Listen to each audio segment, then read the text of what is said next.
Yo, good Hey. day, and welcome to another episode of RoadFS Detail Memoirs. Take two. Had a few technical difficulties this morning, but we seem to be working through them. And I think the only thing that will help after this is a little bit of order of tacos. That's right. Cinco de Mayo Taco Day. Cinco de Mayo. So today we have our guest all the way from across the pond, Richard Hutchins from Leather Repair Company. And we have gotten to know Richard personally, his lovely wife, and seen what they do. And Richard, how are you this morning? Yeah, I'm good. How are you guys? We're you doing know what? great. We're doing good. We're juggling the chaos, but that's I think that's the story of a small business owner, right? Yeah, absolutely. So we want to jump right into you and how this got started, and then how, because you've been doing this a long time. Yeah, absolutely. Yeah, very long time.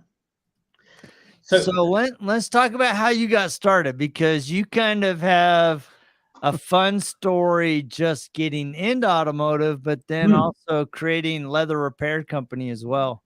Yeah, definitely. Yeah, it all began quite some. I'm 53 now, so it all began roughly when I was sort of like 12, 13 years old. My father was a landscape gardener, and I used to go and help him doing some jobs, and I was the one that was always pulling up the plants and leaving the weeds behind. I couldn't tell a plant from a weed. So my dad always knew that I was never cut out to be a gardener, even though I've tried to have a gardening business and it just didn't work out. We didn't go there. And then this guy they owned a lot of property in London. The family used to own like 9/10 of Knightsbridge in London and things like that. And they were quite a wealthy family, obviously, with owning that sort of property. And there was these cars, these big American Cadillacs and Lincolns, Buicks, and big 6.9-litre Mercs coming down the driveway to this house where I used to go and help my dad and clear up all the weeds and stuff like that, and the leaves. And I kept thinking, who owns all these cars? And the major who owned the estate just turned around to me one day and said, "That's my son. Don't get involved with him. He's a ruthless, unruly child. I just don't know why I've invited him back into our life again. He's living in the servants' quarters. He's nothing but bloody trouble. Don't get involved with him." And you're sort of, when you get told that, you almost think, why don't you want to get involved with him? I'm not being told the full story here. Yeah. And of course, there's all these cars. And I mean, like a 12-year-old kid, went back in the early 80s. I mean, you'd never seen these things before. I mean, we're used to like little tiny cars here in England, and we'd never seen anything like this. So one day I decided I'm gonna stop and find out who this is, and see if I can get a ride in one of these vehicles. So I literally stood in the middle of the drive, stopped the car. He was blowing his horn, shouting at me, "Get out of the road, boy." And eventually I walked up to the window, bearing in mind I'm about 5'3" now, and I was probably only about 3 foot then when I was 12 years old. Almost like climbing up the side of the car to get into the window to say, "Hello, who are you?" This little sort of kid's voice, "Hello, who are you?" Eventually got speaking to this guy, and he's like, "Do you want to ride in the car?" So I said, "I'd have to ask my dad." And my dad's like, "Of course you can." So I rode in the car one day down to the house, and every now and then I'd get a chance to sort of get in the cars. And eventually, I was sort of a couple of years later, I was about 14, and the guy's family, along with him, were going to America to buy a load more cars. And they said, "Did you want to come to America?" I said, "I can't. I'm still at school. I hate school. But I couldn't think of anything better. I was like sort of 14 years old. I want to go to America." So I decided, that's it. I'm going to quit school and go to America. I went into school one day and I said to the headmaster, to our head of school, and I said, "I'm David Lee." I said, "I'm leaving school." He's like, "Hutchins, you can't do that, boy. You've got your education to think about." He said, "You've got to finish your education and get your exams." I said, "Look, school's not cut out for me. I'm leaving. And I'm not staying at school another day longer. I'm going." And he's like, "You're going to end up in trouble. Within a month, you're going to be in prison. You're going to be nothing but a lowlife, boy, or the rest of your life." "No problem. We'll cross that bridge when we come to it." Because I was always very entrepreneurial anyway. I mean, I've always had, even from when I was 10 years old, I've always had little businesses like kindling, getting firewood and selling them to local shops and old people to light their fires and things at home. So I've always been sort of very entrepreneurial. And I decided to leave school, went home, told my mum. My mum was like, burst into tears. "You can't leave school, Richard. This is ridiculous." And I'm like, "Well, I've left school. I've quit." She's like, "You can't do this. Why have you quit?" I'm going to America. Oh, no, you're not. Well, of course, when you're younger, I don't know what it is in the States, but when you're younger, you have to get your parents' consent to go abroad. Oh, yeah. Oh, yeah. So until you're 8, once you're 18, you don't have to. So I said to my dad, I want to go to America. And he's like, you're not cut out to be a gardener, son. So what is it you're doing in America? I said, well, it's with Richard's family. And Richard, we're going to go and look at buying cars. He's like, well, you don't get these opportunities very often. So go. So I said, Mum won't let me go. So he's like, oh, okay. It's without your mum signing the document, you can't go. So I'm like, well, I'm going. I'll have to sign it myself in her name. so he's like, so there's me thinking about the headmaster said I'd be in prison within a month. I'm thinking I'm forging my mum's signature here. The realities may be coming true. He's already a forger. That's right. So then when I got out of prison, Jody, what happened is I'm nearly a forger already. So I'm thinking I've got to get my mum's consent. I can't do this. So I've got to get her blessing to do it. So eventually she very reluctantly in tears agreed and signed the paper. And I've never been home since. I walked out the door and I've obviously been back home, but I've never been back home to live ever since. So yeah, that was, and we went to America and it was like the land of opportunity for us. I mean, we were meeting people from all walks of life. We were flying all over America to all the car auctions with crews. We were obviously at the Hera Museum. When that sold with Bill Hera dying and obviously Holiday Inn buying it and obviously Cruise sold it off. We were there and saw Jerry J. Moore. I've got the signed books of the Hera books with Jerry J. Moore paying $6.5 million for the Bugatti Royale. We met Jerry. We was in Jerry's penthouse. I was in Jerry's penthouse in the Hera Hotel and things, and doing business with Jerry when I was like, I wasn't quite 15 then. I was turning 15 while I was in America, and it was just the people we were meeting. John Frankenheimer, the director of the French Connection, producer of the French Connection, and so many other famous films, meeting him in Burbank in Hollywood and things, and being offered roles in films. And I was just interested. I'm like, no, I'm going to cars. I want cars. And people are like meeting all these famous people, film stars. I had no idea who these people were because I was only young. And it wasn't like it is today. Obviously the internet today makes things very accessible for people. Yeah. So back then in the 80s, I mean, all we had was TV and radio. And I mean, when I was very young, my family couldn't afford a TV. We weren't a wealthy family. So we didn't sort of have the access. We just had radio. So I was meeting all these people, and to me, they were just normal people like you and I on the street. And they were like, this is such a breeze in the park. We're speaking to this cute little English man, and he doesn't know who we are. And they're like asking me if I want their autograph. And I'm like, no, you're all right. And I'm thinking, these guys are freaks. They wanted me to, they want them to ask if I want their signature. What's the matter with these people? I just, the opportunities that they were just normal people, and that's what was so great, and it's like Herb Brower that was the, producer of the Munsters and things.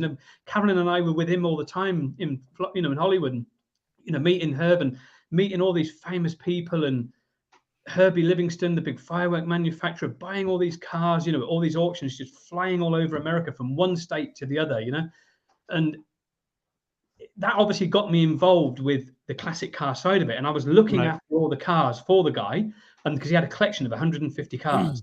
So obviously he was buying cars all the time. And eventually he was like, can you just sort the inside and the outsides out?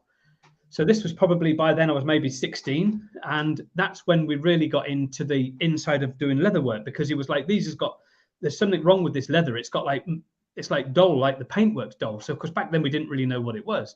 Right. Like, you need to fix this. So I'm like, well, how can I fix it? Well, I ain't got products to fix it. I can't, so I'm thinking I'll put a bit of car polish on it and maybe it'll buff it up and revive the paint like it does paintwork, So we were trying anything and everything. And he's like, you can't put car wax on it. It's for the paintwork. And I'm like, well, I'll try it. It didn't work. So next trip to America, we found some companies doing, I can't remember who they were, but some companies doing leather care products, and bought them and brought them back into England. And that's when it all began, when I was roughly about 16, getting involved in my first sort of proper repairs. Obviously, before that, I was in my family. We were a big family, 5 lads and 1 girl. Obviously, a couple of brothers in the army and things. So I was in charge of keeping all the shoes, proper old school spit and polish, proper army shoes, spit and polish. Right. So I was in charge of all that from a young age, from sort of like 8 or 9 years old, spit and polishing all the shoes. So I've always been involved with leather in one way or another. because nobody else in the family could shine shoes apparently like I could. So I was the one that was given the job. Now, whether it was because I was the youngest boy and all my brothers were picking on me, I don't know. Now I'm a bit older, I seem to think that was maybe what was the reality. They were thinking, Richard can do this. So, yeah, so that got all palmed off onto me. And obviously Lisa being the only girl, it's like, no, she's daddy's girl. So Lisa gets protected. She can't do any of this sort of thing. So with 5 lads and 1 girl, she sort of got favoritism over other things, over the lads. So, but we've always been very entrepreneurial with that sort of side of it. But that's how I got into the leather. So from there, it sort of grew. And back in 1988, the family had to, because I'd moved in with Richard, with his brother and his wife, and we'd moved into the house to save me traveling an hour or so backwards and forwards with work on a bus and train and things, because I couldn't drive then.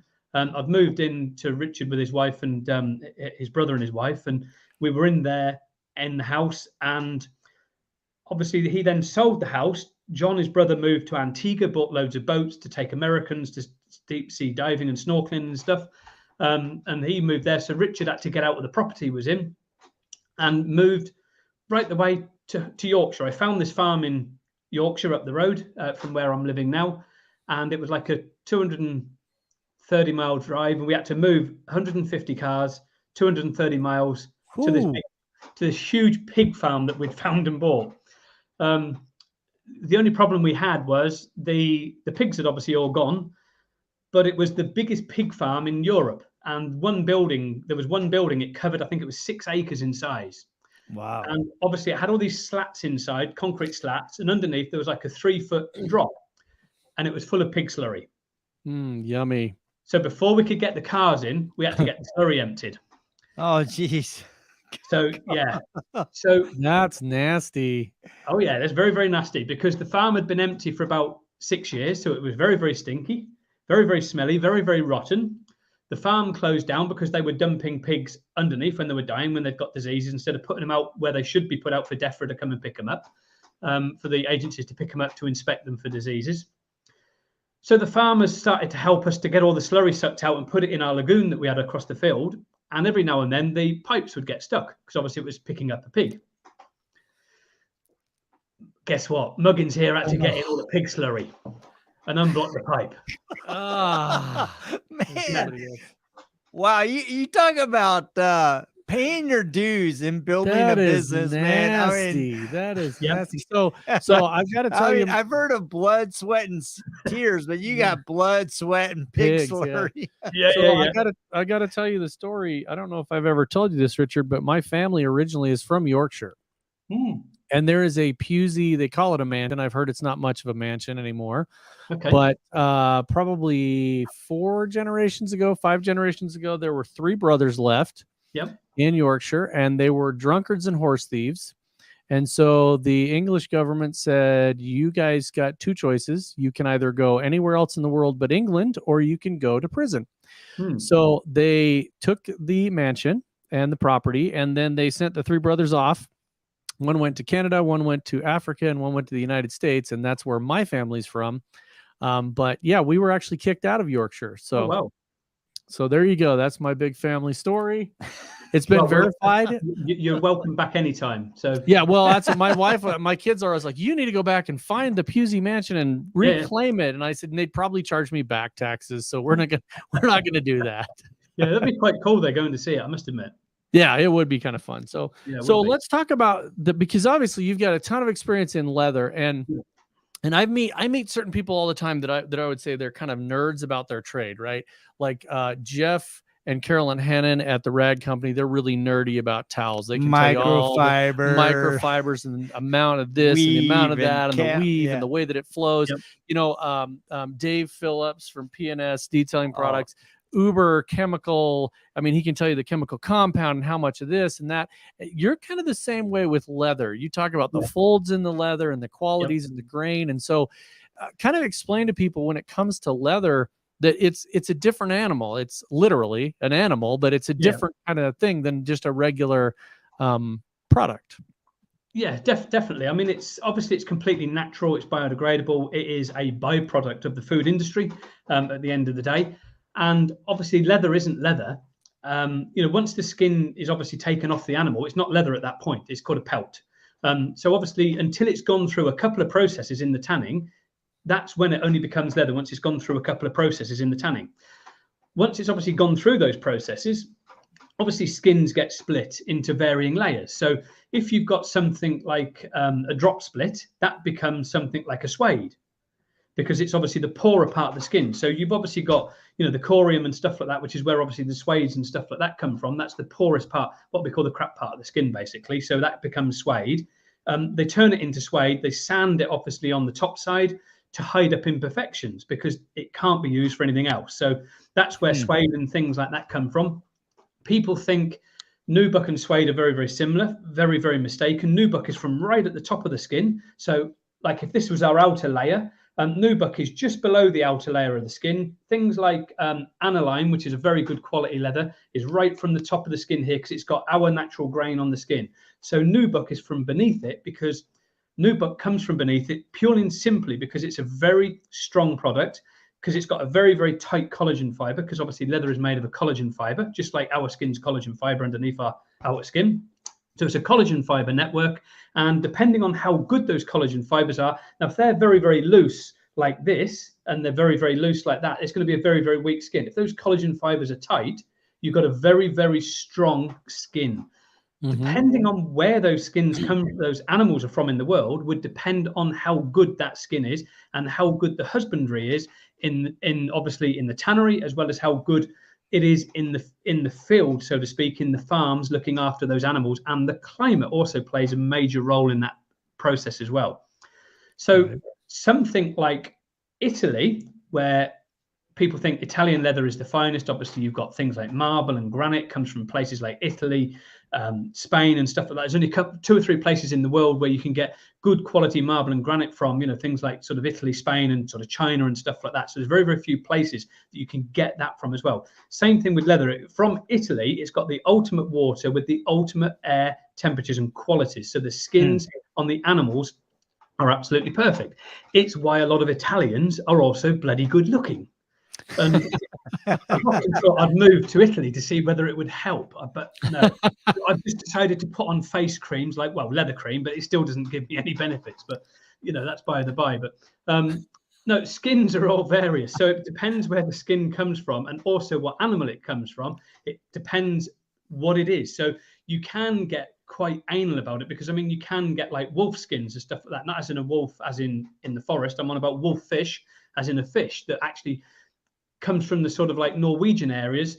And this fish is so unique. It's the only fish in the world to actually produce its own antifreeze to survive underwater in the extreme temperatures that it lives in. Wow. And research the wolffish. They look the most gruesome, horrible fish you could possibly think of. But you can use the wolffish skins. They're quite a strange fish. It has this huge head with this small body with these massive fangs, but they're only used because obviously they're dealing with very cold temperatures, and a lot of the time they're eating fish that are maybe frozen and stuff like that. So they need these fish to sort of chew up the frozen fish. But these fish are obviously in these temperatures in like Norway, Finland, all those sort of areas where it's extremely cold in the winter. It's getting down to like minus 30, 40 plus degrees, or obviously worse than that under the water. So these are the only fish in the world that can produce their own antifreeze to survive. Wow. Which is quite unique. But again, you can use those skins. Those skins can be used on things like, I don't know, purses, wallets and stuff like that. Very sort of like upper market sort of, luxury sort of goods.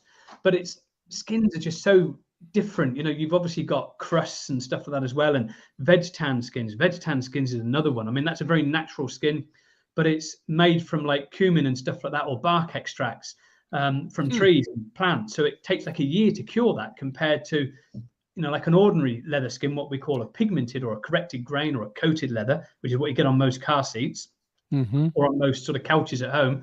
That's called a coated leather. So obviously you've got a leather, and then everybody thinks obviously, leather is the color of leather. Well, you don't get bright yellow cows, you don't get pink cows, you don't get green cows or blue cows. So obviously the leather is painted.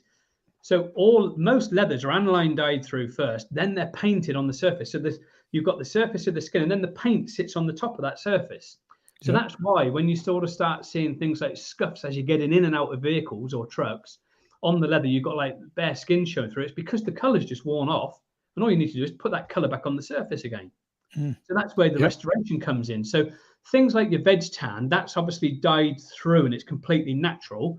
That gets like patina over the years because it attracts to sunlight and daylight. So that's obviously a natural, because it's dyed with a natural dye rather than a false sort of paint, like an acrylic or a polyurethane type paint, which is what most modern leathers are. Obviously, the veg tans are dyed with natural vegetable extracts, or like cumin or bark from an oak tree or something like that, or leaves and things. So this is, and I think this is really, really good, because people they tend to think of it as, oh, it's just an interior. You know, I just need some brown leather. Yep. But there's so much more to it. And because you do a ton of training.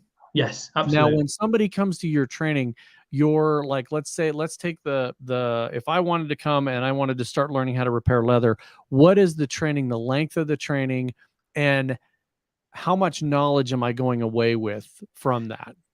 Basically, it depends on the course. So we do, like, obviously we've got a 2-day course coming up just after SDC at Lexington with Daryl's property with Detail Lex. So that is a 2-day course. During that course, that is going to be giving people enough sufficient knowledge to go away to undertake doing leather repairs. Obviously, from there, they've got to start learning and progressing like with any trade that you do. Obviously, my trade started off as a vehicle detailer. That's what I first did when I started off when I was like 14 years old. I was cleaning and polishing cars, and eventually got into, by the time I was like a little bit older, got into the leather side of it after doing the repairs. But I mean, I've always been involved with machining cars, so I'm always learning all the time with the detailing side. So everybody, you never stop learning. I'm still learning now about leather. There's new leathers coming out all the time, new technologies. There's obviously chromium 3 is the sort of major thing with the leather. So that's now changing, because a lot of people are trying to get away from the chromium side because it's bad. So they're trying to get away to have it chrome-free leather, which is zeolites, and from the zeology sort of company with the zeolite technology, which gives you a chrome-free leather, but it's called a wet white rather than a wet blue, which is how most skins are when they're tanned with a chromium tanning. So they're called a wet white now, and they're tanned with zeolites. Zeolites is quite a good thing because it's been around for a long time, but people didn't really know about it, that it could do leather. So we train everybody all this knowledge so they understand all of this during that 2-day period. They obviously get the skill how to color mix, which is the most important part. Doing the repairs is simple. Color mixing is the hardest part. And we obviously have an app on the App Store. We're one of the only couple of companies in the world to have an app on the App Store for that, along with a scanning tool to scan your leather. And it gives you a formula. Stick to the formula, and it tells you what paints to use, and you mix that paint. And that app is designed to sort of get you 90% of the way there. The rest of it you just do by eye. But it's trying to guess that from the beginning for somebody that doesn't understand color mixing is very, very hard. Yeah. So, well, and then there's the application of that as well. I mean, if you think about it, when you say painting, I mean, years and years ago, when I was probably 14, I did a car and sold it. And, man, I thought I was great because I got some interior paint and I shot it on the seats, and man, I thought I was awesome. But that's a different process coming out of a rattle can than actually using a spray gun and the proper techniques, and actually sanding down the leather and prepping it so the paint will stick and things like that. So again, just to reemphasize, you do trainings in the United States. I've had a couple people ask us. Yes, Richard's in the United States. He comes in, does the trainings. You have reps here. And you can do that if you're interested in Lexington, Kentucky on the 6th and the 7th? 7th of 8th of June in Lexington, Kentucky, right after SDC. So it's a 2-for-1. You go to Southern Detailers Conference, which is awesome. Stay a couple more days, get trained in leather repair, and go back a wiser person than you were. Exactly. Yeah. So obviously with the course, people get enough knowledge to go away so that we make sure they go away and they can do the repairs. But what's very important is we have this backup and what we call the aftercare, and we pride ourselves on that aftercare, and we believe we offer the best aftercare in our industry, period, throughout the world. We do not believe anybody can touch us on that. We have 3 weekly Zoom calls. You guys have been on that as well. Yeah. And we are constantly offering people help and advice all the time. And if people want help and advice, and again, you guys have witnessed this yourselves. We will go and make a video straight away to help those individuals. Yep. And we won't just single out the individual and give it to them. We'll put it in the group so everybody can learn from it. We don't just help one individual and say, forget the rest. Everybody throughout the world is on that, and they all get help. And that help is for life. That's awesome. And it is for life. And we will have those 3 weekly calls. And if people said to me, Richard, I want a little bit of one-on-one, can you do that with a Zoom call? Then yes, we will do that. We don't charge. That is all part of our aftercare. We love our industry, and we love every customer that comes our way, and we will do anything to help them, anything at all. Yeah. Well, and I really appreciated, you know, Rod and I attended the last one, and it was really interesting to watch the group come together. Yep. There was one gentleman that was really struggling with the color mixing. Sure. And, you know, just being so patient and listening to him and giving him advice about going to get the right DeVille tool, right? And I think a lot of times, you know, people struggle with a product because they don't get the aftercare, right? It's like I'm bringing on a new customer on RoadFS, and yesterday he called me and he's apologizing. I'm like, look, dude, don't apologize. We are here to help you understand the software and configure it in a way that it'll work best for your business, because we have so many settings in the software. A lot of times, you know, it's just a simple question will enable me in 5 minutes to go, hey, let me turn this on, or let me change this, or let me, like you, let me record a little video and I'll send it to you, and you have access to it as many times as you want. And so I think that aftercare is really, really important. Yeah. Right. And it's funny because there was an interesting dynamic at the end of the call where you said, oh, I can do this. And the wife's like, wait a sec, you're going to do another one for free. Yeah. Exactly. And I think that's what's important is that, I mean, my personal assessment is that you really want your people to be successful. That's, I think, one of the reasons that we've kind of connected, is because that's the same thing we are with our softwares. We want people to be successful. It's not just about another dollar. And if I have to, you know, give up $50 here or there, I don't care, as long as the person's successful. Exactly. That's what it is with us. To us, if they're not successful, we're not successful. And I will not let anybody not be successful. Everybody that comes my way, they will be 100% successful. And it's like the guy that was stuck. We didn't even train him. He was trained by one of our distributors, you know, and it's like we're still helping him as well as the distributor. So we're all helping. But like on that call, everybody that was on that Zoom call helped that guy out, you know? And that's what it's about. You know, we come together. We, like we've said, you know, there may be hundreds of us around the world, but we're one. We're one family. We're one network. We're one organization, and we're helping each other. Because at the end of the day, these guys are using my products. And like the same with our products, you know, when we manufactured these, we had these, you know, we manufactured these because we wanted the best products in the world. And because we also have franchise owners in England, what I didn't want was people coming to me saying your product has failed, because that to me is another headache and another problem. Yeah. We produce and manufacture the best products in the world, guaranteed, over anything. And they do not fail. We've never had our products fail if you use them correctly. Right.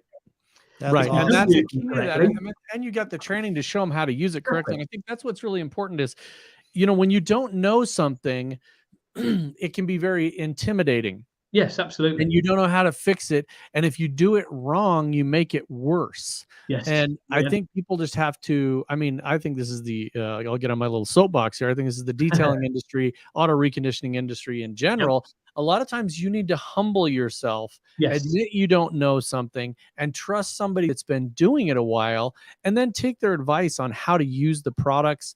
And test it out. I mean, one of the things I think is great about those Zoom calls that we're lucky enough to be involved with is you've got all different kinds of environments. Oh, we got a good question here. Will there be leather cleaner to buy at SDC? Yes. As long as the shipment gets there.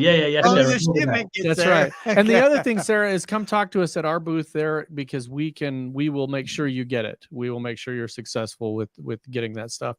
But I think that that's the key, is trying something out and then taking the opportunity to learn. And it can be frustrating, right? It's very frustrating. Painting is very frustrating. Anybody that's ever picked up an actual paint gun, it can be frustrating. It's just because of the distance you're holding it away from something, and the level of spray and everything there. So yeah, come to SDC, check out the stuff, learn, go to these trainings. I can't emphasize enough people going to these trainings. They're so unbelievably valuable in the knowledge you pick up and the people that you meet. And one of the things I like about those Zoom calls I was saying is the people and the different areas of the world they're in. The gentleman that was in Germany versus the gentleman that's like in a Dubai or something like that. They have such a different humidity, and all of that stuff plays into it. It's all a different factor, as well as just like the paint on a car when you're polishing it, the leather, depending on the quality of it and where it's coming from. You know, the leather on the inside of a Volkswagen versus the leather on the inside of a BMW, even though they're both from Germany, completely different. It's a different quality. It's a different product. And this is where this is one of the things that where I won't get on my soapbox, but it's I could quite easily. We get this quite a lot with detailers, and this isn't knocking detailers. It's probably the way they've just been taught or been told how to do it. We see so many people saying, "I'm just going to do the interior, and we are going to steam clean it." Oh, yeah. And detailers are like, "We've done this for years. It's safe." No, it isn't safe. You know, you wouldn't get yourself and put yourself with your own body in an acid bath and expect to come out looking good. You know? You would not polish your car with a rotary with a 280 grit sandpaper on it and expect the car to still have paint on it and look good. You wax that car, you ceramic coat that car. There is a process that is correct for doing that. There is a process that is correct for doing leather. And the amount of people that steam leather and shouldn't, and even though you give them advice, and I had this discussion with a guy the other day on one of the groups on Facebook, and this guy was like, "I understand you've got a lot of experience and I take that on board, but I'm not taking your advice and I'm going to continue doing what I'm doing." And I'm like, "But there's other people telling you you're doing it wrong, mate." And it's that's a tough beast to handle. And I think it's, I think that's one of the things, especially, as we've interacted with you and other people that are very skill focused, right? It's more about trying to understand what I need to do to get the best result for the customer, right? I think a lot of times we get so rigid in our ways that we're not willing to go, I need to change something about me. I either need to get additional education. I need to be open to receiving, advice from somebody like you and going, I need to change. And it's hard, right? Because like Rod pointed out, it requires a level of humility to go, all right, if I want to go from here to there, I have to change. The world doesn't change around me, which is hard when you're as awesome as I am. But, it's. Exactly. The thing is, it's like with leather, though, what people don't realize is, I mean, you're talking like this. Obviously, you've got coatings, you've got a primer coat, you've got the paint, and then you've got a lacquer. All these different layers. Once you start steam cleaning, you're going to get moisture going between those layers. So you're going to get what they call delamination taking place. Yeah. Where you may not see, you may look at the leather and you may think once you've steamed it, it looks absolutely fine.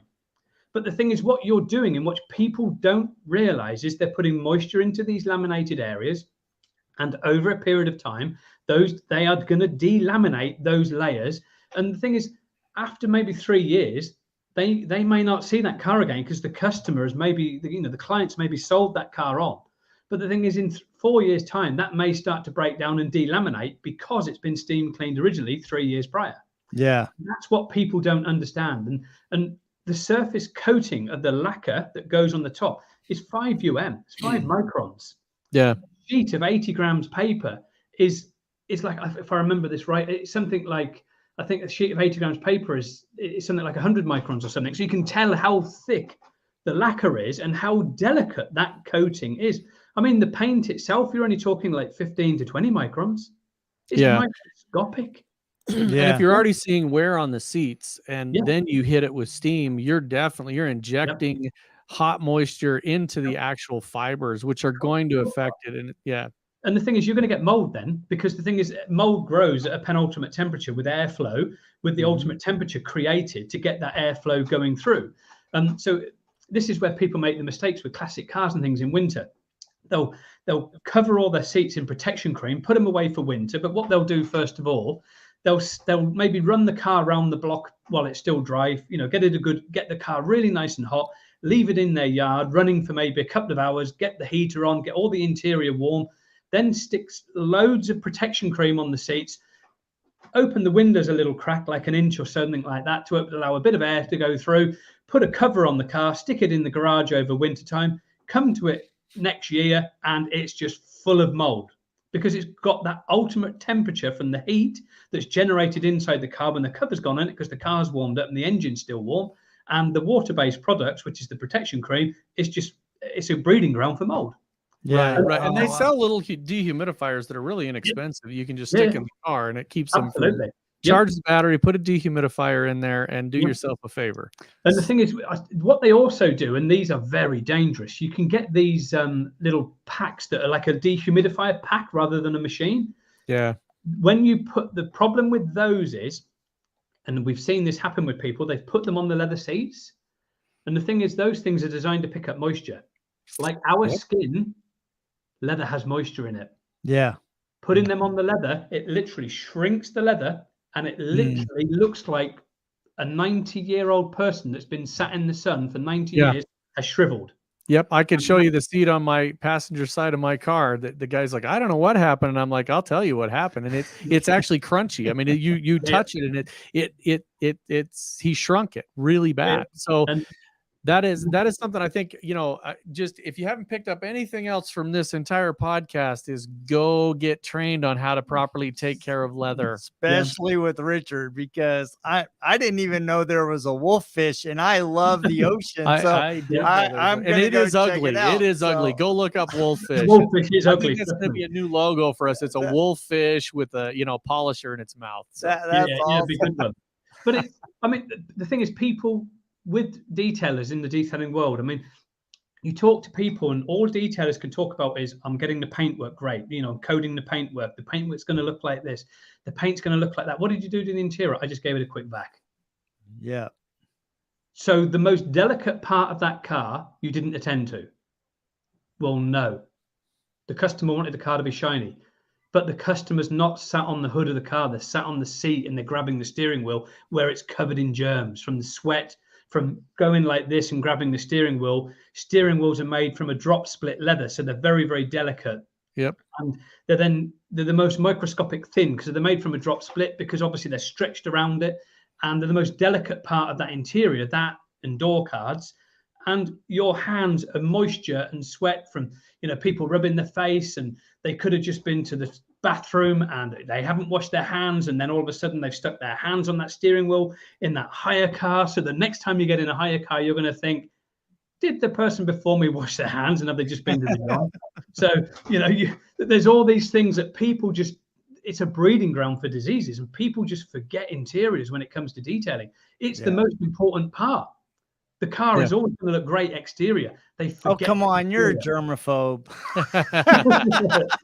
Well, and I think that's great. So we are going to I could talk about this for hours. I love listening to you talk about it, and just your description about how you can tell if it's real leather or not, which we'll hold that for another day. If you don't know how to tell if it's real leather or if it's vegan leather or vinyl, then you need to talk to Richard, because there's a really easy way to tell. And there's a big difference, right? I mean, there are things that you need to do differently with those two products. So if you have not gotten a hold of Leather Repair Company or Richard, he is all over the internet. You can't find him on Facebook. You're not looking. If you seriously haven't looked and haven't found him, get a hold of us and we'll get you in touch with him. And come to the SDC, come to a training, look these guys up, because there is a wealth of knowledge, and there are fabulous products that you can put on your cars to help your customers as well as yourselves. So we're super excited to see you. We're counting down the days. It's hard to believe that Southern Detailers Conference is less than 5 weeks away. Make sure you come to the show. Check out Leather Repair Company. Come see us, RoadFS. Rod and I will be hosting some of the festivities. Yes, we as are going to be the MCs. MCs. So we're super excited. And you guys that are tuning in, please go connect with Richard. Richard, thank you for being our guest. And we will check you guys same time next week. Same bad channel, just next week. week. See ya. See ya.